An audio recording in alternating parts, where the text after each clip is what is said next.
Kesan kepada ekonomi negara dan sistem penyampaian kerajaan.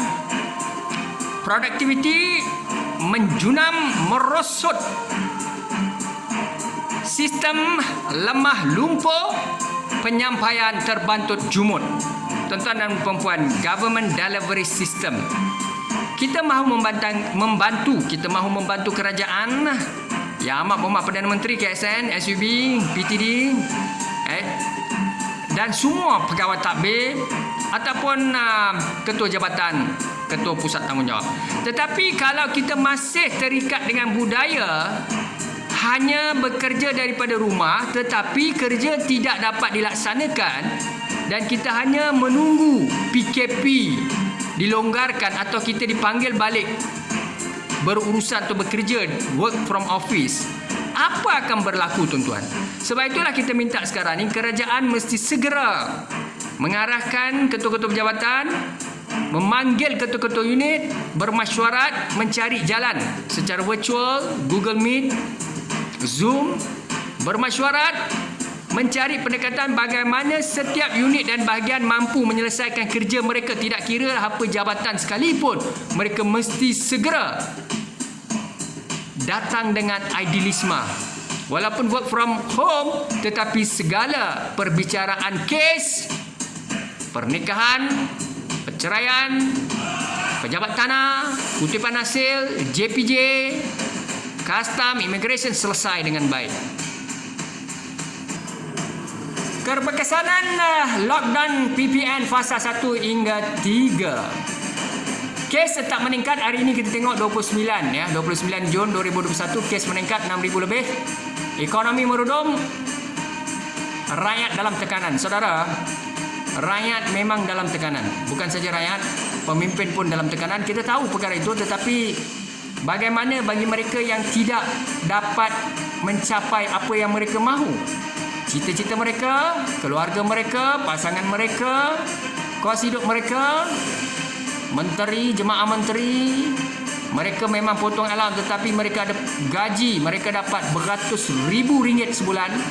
Ya, imbuhan-imbuhan lain, jemaah menteri, ahli parlimen, adun, perdana menteri, menteri kabinet, gajinya besar. Ya, dibandingkan kepada rakyat. Ini bukan menidakkan kerajaan, tetapi hakikatnya begitu. Bagaimana bagi mereka yang masih lagi tidak ada keluarga, pasangan, mereka tertekan kerana sistem kerajaan tidak boleh proses apa-apa saja melibatkan kehidupan mereka, termasuklah berkaitan dengan pasangan, perkahwinan dan sebagainya. Ini akan memberi tekanan kepada mereka. Tidak ada kasih sayang dan perhatian. Maka kes COVID meningkat, ekonomi merudum, rakyat dalam tekanan. Rasional atau tidak PPN fasa 1 hingga 3? Baik, kerajaan target 4,000 kes ke bawah, PKP dilonggarkan.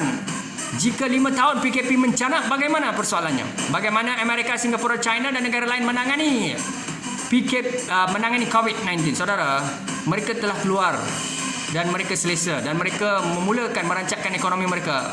Apa sudah jadi dengan kita? Kenapa? Di mana silapnya? Kita perlu belajar daripada Amerika, Singapura dan China, kerana banyak kali kita melakukan lockdown tetapi masih ada masalah. Di mana silapnya, saudara? Maka saya beri cadangan, kita boleh belajar daripada China, Singapura, Amerika, daripada think tank, daripada rakyat akan rugi, daripada saya, opinion leader, siapa saja, profesor, sarjana. Jangan tunggu-tunggu, tampil profesor bangkit memberi pandangan pada kerajaan. Beri pandangan, beri cadangan. Jangan mengherdik saya, menghina saya, tetapi beri pandangan kepada kerajaan. Baik saudara, jika kerajaan berpegang kepada PPN fasa 1 hingga 3, sila segerakan atau perkasakan. Sila segera perkasakan sistem penyampaian kerajaan dan industri digital.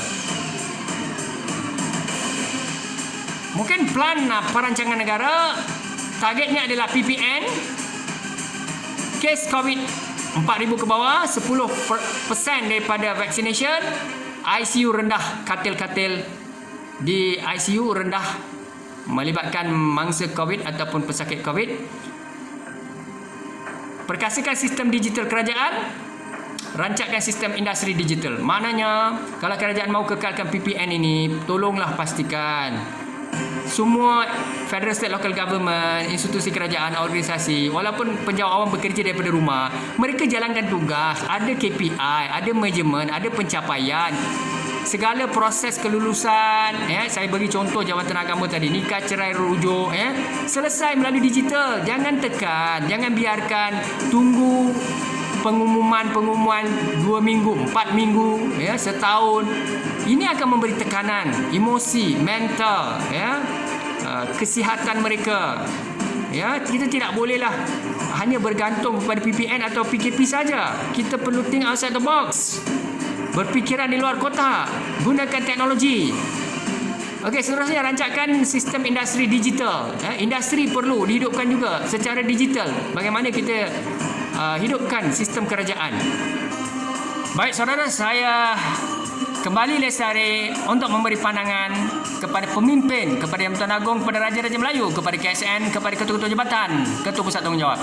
Jangan salah faham kepada saya, kerana saya di antara warga negara Malaysia, opinion leader, penganalisis politik, pendidik, pengamal, ilmuwan, seterusnya opinion leader, dan juga Presiden NGO Pertubuhan Kebajikan Masyarakat Sivil Melaka daripada tahun 1994 sehingga 2021, memberikan pandangan kepada pemimpin kerajaan pusat, kepada Yang Bertuan Agong, Raja-Raja Melayu, kepada ketua-ketua jabatan dari masa ke semasa.